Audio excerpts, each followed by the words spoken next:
Ikinadismaya ni Senator Raffy Tulfo ang pagtapyas ng Department of Budget and Management o DBM para sa pondo ng Overseas Workers Welfare Administration o OWA at Department of Migrant Workers o DMW para sa taong 2026. Anya, modern heroes ang mga OFW at marapat anya na suportado sila ng gobyerno at lubos na mapangalagaan ang kapakanan, proteksyon at kanilang dignidad.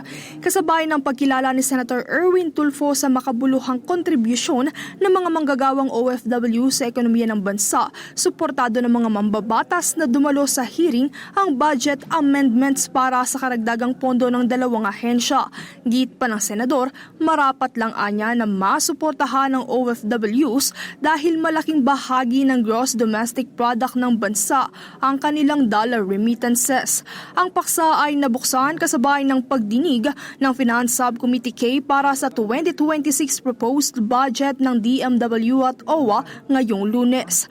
Mula kasi sa orihinal na proposed 2.4 billion pesos na hiningi para sa Action Fund, 1.2 billion pesos lamang ang ibinigay ng DBM.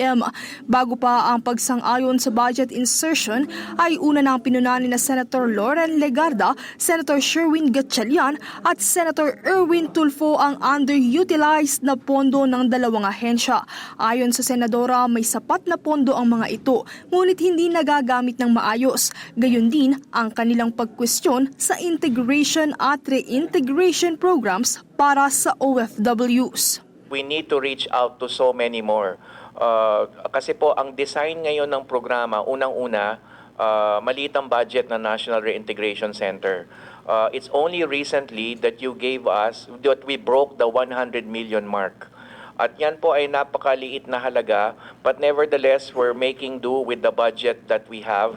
And we cater mostly to the distressed OFWs. Yung balik Pinay, yun pong kailangan pong bumalik at kailangang magkaroon ng livelihood sa kanilang panunumbalik after, let's say, naging kasambahay or naging semi-skilled worker sa abroad. Sa panig ni Senator Erwin, 10 milyong OFW ang nagtatrabaho sa iba't ibang bahagi ng mundo. Kaya ipinagtataka nito na bakit mababa ang utilization rate ng mga ahensya.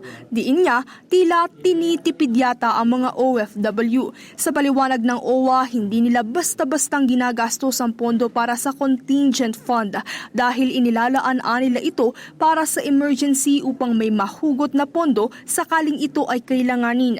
Hindi naman ho namin pwedeng gastusin basta-basta at pag may nangyari yung ganon na sakuna, saka ho kami maghahanap ng pera kung saan ano hong gagastusin namin sa pagpapabalik ng ating mga OFWs. Kaya ho kami nag-propose nitong bagong item po na ito. Ayon naman kay Senator Raffy, marunong lamang silang mag-budget ng pondo at hindi basta-bastang ginagasta ng walang dahilan. Taliwas na kondisyon naman ng ilang senador para sa karagdagang pondo. Natiyakin ng DMW at OWA na sa susunod na taon, kanila nang i-fully utilize ang pera at tiyaking mapakinabangan lahat ito ng mga manggagawa.